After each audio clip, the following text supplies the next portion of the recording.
Oi, gente! Aline Vicente falando com vocês. E hoje a gente vai meditar sobre o capítulo 8, dia 8 do livro Uma Vida com Propósitos, do Rick Warren. Esse capítulo ele chamou de Planejado para Agradar a Deus. Esse capítulo tá lindo. Ele já deixa aqui pra gente o nosso primeiro propósito de vida, né? Mas ele começa aqui com alguns versículos, né? Então, em Apocalipse 4:11 diz assim: Tu criastes todas as coisas e é para o teu agrado.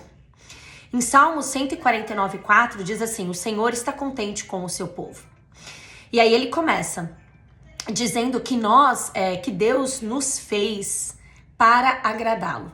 Deus não precisava nos fazer, Deus não precisava nos criar. Mas ele nos criou de maneira especial. Nós somos a criação mais valiosa de Deus, né? Nós somos a criação que Deus mais ama. E ele determinou desde o princípio que nós seríamos filhos de Deus. Então nós somos sim especiais para Deus. Mas nós não estamos aqui para nos agradar. O nosso principal propósito é agradar o Senhor. E aí ele fala assim: dar satisfação e viver para o prazer de Deus é o primeiro propósito da nossa vida. Quando você entender isso, você jamais se sentirá insignificante. Pois isso prova o valor que você tem. Né? Imagina alguém te criar, né, ali, e você de uma maneira tão especial que você quer agradar aquela pessoa. Porque não é o contrário, não é assim: Deus me fez, vai lá e eu quero que você seja meu escravo, você tem que me agradar, não é assim. Na verdade é o contrário. A palavra de Deus diz que Ele nos amou primeiro. Ele nos escolheu primeiro. Então, a partir do momento em que a gente se sente amado, né, que a gente é filho, existe em nós um desejo de agradá-lo. Existe em nós um desejo de viver para agradá-lo, para deixá-lo feliz, para deixá-lo contente. Por quê? Porque aquilo que a gente recebe é tão grande, é tão valioso, que a gente quer devolver de alguma maneira. A gente quer viver para Jesus. Então, não é que Deus nos fez, ele não precisava de mim, então por que me fez, então por que me colocou aqui, então... Não, na verdade, quando Deus nos faz filhos, é algo tão especial, que a gente, por mais que a gente tentasse e viver de uma maneira que a gente tivesse obras a ponto de fazer com que Deus nos amasse, a gente jamais conseguiria. Então imagina, nós somos pecadores, nós não vamos conseguir viver uma vida santa, 100% santa, porque a maldade está no nosso coração. Mas ainda assim, Deus nos criou e Deus sabia de todas essas coisas. Quando Deus nos criou, Ele já sabia o que ia acontecer, Ele já sabia aonde nós chegaríamos, Ele já sabia das nossas limitações, dos nossos pecados, Ele já sabia do seu passado, Ele já sabe do seu futuro, Ele já sabe tudo e ainda assim o Senhor te escolheu. Hoje eu tava indo pra comunidade com as meninas, porque eu faço homeschool com as meninas, né, com as minhas filhas, e a gente tava indo pra uma comunidade, a gente se encontra com outras mães ali, e eu tava ouvindo um louvor, uma música que diz assim, como o Senhor pôde me amar? Como que o Senhor me tornou desejável? O que o Senhor viu em mim? E é exatamente essa pergunta que a gente deve se fazer, né? Deus, o que o Senhor viu em mim? Porque um Deus tão poderoso, santo, tão cheio de qualidades incríveis, a gente nunca vai conseguir se parecer em algumas características com Deus, porque o Senhor é 100% fiel, a palavra dele nunca volta atrás, né? Ele nunca erra, ele é perfeito, não tem como a gente atingir essas características. Mas ainda assim o Senhor escolheu nos amar. É um amor incondicional, aquele que não espera nada em troca, nem que a gente quisesse nós conseguiríamos. Mas o nosso desejo, o desejo que Deus deixou no nosso coração é de adorá-lo. É de querer agradá-lo. É de querer fazer as coisas para a glória dele. Isso está dentro de nós, é o que a gente procura o tempo todo, a partir do momento em que a gente recebe tudo que Deus fez por nós e principalmente Cristo na cruz. E aí ele diz assim, ele deseja que você aprecie a vida, não apenas suporte a vida. O motivo pelo qual você pode sentir prazer é que Deus fez você a sua imagem, né? A imagem de Deus. Aí ele fala aqui ele vai descrever algumas maneiras que a gente pode adorar o Senhor. Então ele coloca assim, ó: dar prazer a Deus é o que se chama adorar. Então qualquer atitude nossa que agrade a Deus é um ato de adoração.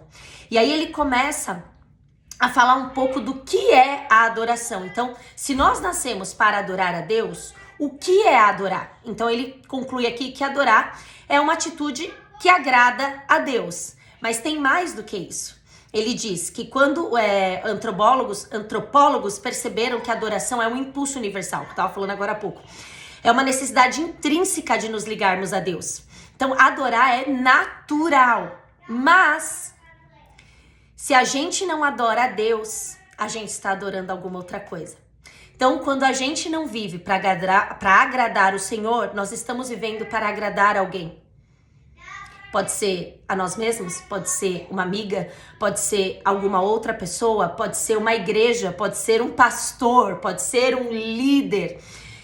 Se a gente não está agradando ao Senhor, se não é Deus que está no topo da nossa vida, né? Se a gente não está fazendo as coisas para Deus e não para o homem, existe um homem no lugar de Deus. Esse homem pode ser você ou pode ser qualquer outra pessoa que esteja à sua volta. Então nós precisamos entender se o nosso coração está voltado, né? Se as coisas que nós estamos fazendo, isso é algo que eu oro muito, para Deus sondar o meu coração. Isso tá no Salmo 139. Então eu falo: Senhor, sonda o meu coração, né? O Senhor me conhece. Existe em mim algum caminho mau? Existe em mim alguma intenção que não esteja te agradando? Porque às vezes até nas coisas boas que a gente faz, a gente pode não estar agradando ao Senhor. Porque pode ser que seja algo que a gente está fazendo com uma intenção errada. Uma intenção de ser visto, uma intenção de ser reconhecido, uma intenção de que outras pessoas nos conheçam. Então, qual é a intenção? Por que é que eu estou fazendo isso? Eu sou tão preocupada com esse tipo de coisa que quando eu tenho um encontro com amigos, eu volto muitas vezes pensando: por que eu falei aquilo? O que eu queria que as pessoas pensassem de mim quando eu falei isso? Por que é que eu mencionei valor, por exemplo? Por que é que eu mencionei isso de tal pessoa? Por quê? Eu queria me parecer melhor que essa pessoa? Eu queria diminuir essa pessoa? Por que eu falei isso? Por que eu fiz isso? Por que eu estou lendo este livro para vocês? Por quê? Qual é o meu objetivo? O nosso objetivo em tudo o que a gente fizer, em primeiro, precisa ser agradar ao Senhor. Não as pessoas, não a nós mesmas, não querer nada em troca. É para Deus. E se Deus está satisfeito com o que estamos fazendo, o que a gente vai receber dos outros não importa nada. E aí, ele continua aqui, ó.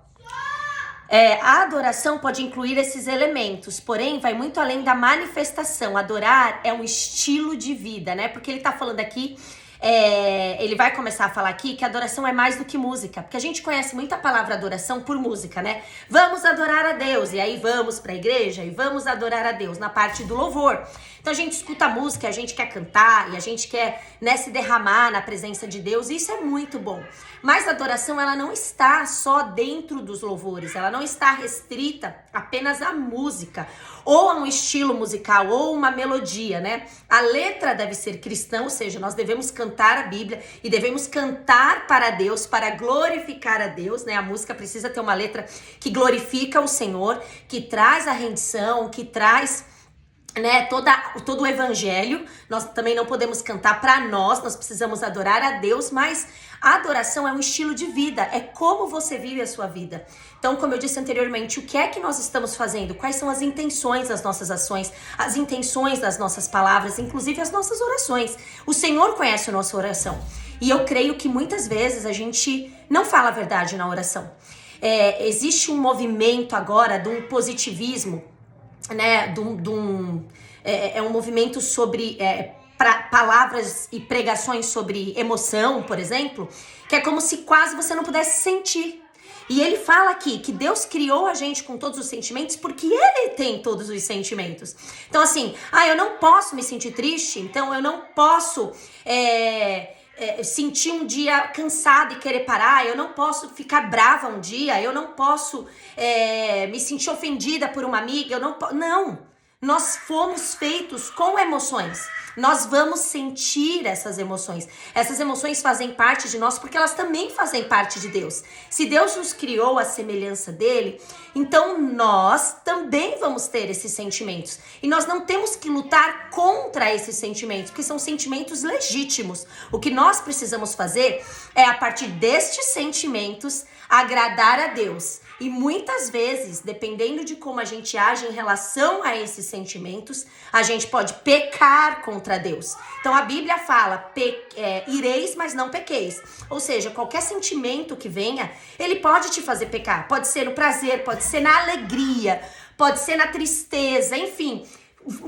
Existem várias maneiras de que as emoções e os sentimentos podem nos fazer pecar contra Deus. Não só os sentimentos que a gente chama de ruim, eu não gosto da gente dizer isso. Porque a tristeza, né, a palavra diz que a tristeza é boa. Quando o Espírito Santo nos traz a tristeza, ele está nos trazendo arrependimento. Então é bom sentir essa tristeza, não é ruim. O sofrimento também nos amadurece. Então é bom quando a gente passa por um sofrimento. Você fala assim, nossa, Aline, é bom, é até estranho falar isso. Mas nos amadurece quando a gente reage àqueles momentos para agradar o Senhor. Ah, então significa que eu nunca posso ficar triste? Claro que não. Existem tempos que você vai chorar muito. Eu tive um período da minha vida que eu fiquei muito chateada, muito triste, fiquei brava com o Senhor. Mas, com o tempo, o Senhor foi me mostrando por que é que aquilo estava acontecendo na minha vida. Agora, adiantava eu chegar para Deus na minha oração e falar assim, ai, Senhor, obrigada por isso. Não tá, mas não era o que eu estava sentindo. E o Senhor conhece o meu coração. Ele ia falar, tá, por que você tá me falando isso? Me fala como você tá me sentindo, porque eu sou o teu consolador. E eu quero te consolar, e pode ser que demore, pode ser que você passe algum tempo desse jeito e tá tudo bem. Ah, eu não tô falando que tá tudo bem você estar em depressão, não é isso, existem momentos em que a gente precisa procurar ajuda, é óbvio. Mas assim, existem dias que a gente vai ficar triste e tá tudo bem, existem dias que a gente vai ficar mais nervoso e tá tudo bem. A gente precisa sondar o nosso coração. Tá, tudo bem, hoje eu tô assim, o que eu posso fazer para não pecar contra o Senhor? Como eu posso agir para agradar a Deus? Se eu estou dessa maneira, se eu estou me sentindo assim, é por isso que é muito difícil a gente olhar para nós e achar que a gente, como ser humano, tem um poder de controlar o que só o Senhor pode controlar. Quando a gente vai falar do fruto do Espírito, aquilo é o fruto do Espírito, ou seja, nós só podemos ter esses frutos, né, ter o fruto do Espírito se estivermos em Espírito. Ou seja, isso é de Deus, é o Espírito que nos dá. Eu não tenho como ser humilde, eu não tenho como ser paciente, eu não tenho como ser bondosa, eu não tenho. Isso não é algo que nenhum de nós naturalmente tem. Então, se eu continuar focando nisso ou focando no meu pecado, eu não vou conseguir, porque não sou eu, não são as minhas mãos, não é pela força, não é pela violência, mas pelo Espírito. Então, quando nós estivermos com sentimentos que estão nos fazendo pecar contra Deus, nós precisamos pedir socorro a Deus, precisamos recorrer a Deus. Precisamos nos render ao Senhor. Senhor, eu rendo esse sentimento, eu não estou conseguindo. Ele está me dominando, o que eu posso fazer?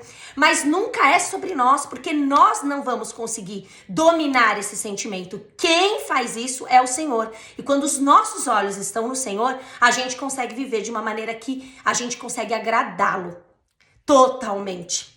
Então vamos lá, ele fala que adoração é mais que música, né? Acho que a gente já conseguiu falar isso, que adoração não é para benefício próprio. Então acho que eu já consegui também falar bastante sobre isso, né? Eu quero só ler aqui, ele diz que o coração de Deus não é tocado por adoração meramente tradicional, mas por paixão e compromisso. Então será que nós estamos compromissados com o Senhor? Será que nós estamos realmente numa aliança com Deus? E aí ele continua aqui dizendo que a adoração não é parte da nossa vida, é a nossa vida. E aí ele fala aqui, ó, eu quero ler esse versículo. Tudo que fizerem, façam de todo o coração, como para o Senhor, e não para os homens. E uma outra coisa que ele coloca aqui é pra gente vigiar, porque a nossa adoração não é pra nós, então quando a gente vai na igreja, a gente não escolhe, né, se a gente gostou ou não da adoração, porque não é pra nós. A igreja não tá nos servindo, a igreja está servindo a Cristo. Então eu adoro a Cristo, eu vou pra lá pra cultuar a Deus e não para ser servido ou para receber nenhum tipo de culto. Então é bom que a gente também tenha isso em mente, porque isso também fala muito sobre a nossa intenção. E aí, pensando sobre o meu propósito de vida, ele termina assim. É o dia 8. Tema para reflexão. Fui planejado para agradar a Deus. O versículo para memorizar é: o Senhor está contente com o seu povo, que está em Salmo 149, 4. E a pergunta para meditar é: que tarefa simples eu poderia começar a fazer como se fosse diretamente para Jesus? Então hoje, se você parasse para pensar, será que nós estamos vivendo para agradar o Senhor? Né? Será que a gente tem sondado as intenções do nosso coração? Será que a gente tem entregado a nossa vida mesmo para o Senhor? Sabendo que só Ele é capaz de fazer com que a gente viva uma vida santa, de fazer com que a gente frutifique. Será que a gente tem olhado para Ele ou será que a gente tem olhado para nós mesmos? Será que nós estamos adorando ao Senhor ou será que nós estamos colocando outra coisa no lugar? O nosso coração é uma fábrica de ídolos e nós precisamos vigiar, porque isso não agrada ao Senhor. Então, que você viva para agradar a Deus, que você viva, né, para glorificar a Deus, porque o nosso propósito de vida é esse, um dos nossos propósitos, né? Então, eu te vejo no dia 9. Fica aqui, não desiste, são 42 capítulos, mas a gente vai até o fim. Um beijo, até a próxima. Tchau.